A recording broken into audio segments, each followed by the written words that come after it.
Depression का शिकार है, टेंशन का शिकार है, एंजाइटी से घिरा हुआ है, बहुत बड़ा जीवन में उसका समस्या हो गया है। समझ गए?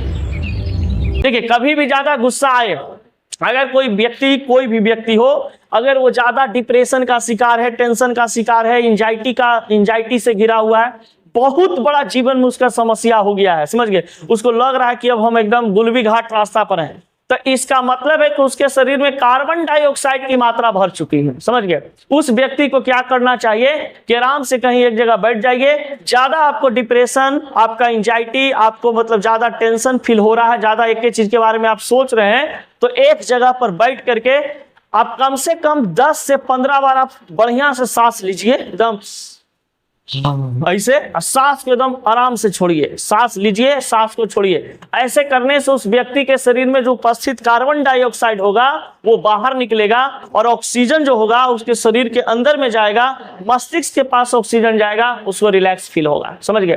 कुछ व्यक्ति मतलब ऐसा होते हैं कि टेंशन में दिन भर सोच रहे होते हैं। देखिएगा, हम लोग जब कोई चीज देखते हैं, फिल्म देख रहे हैं मोबाइल में, या सोच रहे होते हैं, या कोई भी क्रिया कर रहे होते हैं, तो उस क्रिया के दौरान आपका श्वसन रेट कम रहता है। श्वसन रेट क्या रहता है? कम रहता है। श्वसन दर कम रहता है। देखिए, फिल्म देख रहे हैं तो ऐसे हल्का हल्का सांस लीजिएगा। अगर सूत जाइएगा बढ़िया से, तो सूतने के बाद आपको ऐसा फील होगा कि सांस का आवागमन तेजी से हो रहा है। समझ गए? इसलिए देखिएगा, खाना उना खाने के बाद हम लोग जब सो जाते हैं तो उस समय श्वसन दर बढ़ जाता है। सोते हैं, श्वसन दर अपना तेजी से काम कर रहा होता है, भोजन को जल्दी क्या कर देता है? डाइजेस्ट कर लेता है, क्योंकि आपके शरीर से कार्बन डाइऑक्साइड को बाहर फेंक रहा है और ऑक्सीजन को अंदर कर रहा है, जिस कारण से हम लोग क्या करते हैं, खाना हम लोग का शरीर में अपचयी क्रिया के द्वारा पच जाता है। समझ गया? तो ये पचने का जो भी प्रोसेस है श्वसन से रिलेटेड होता है। समझ गया?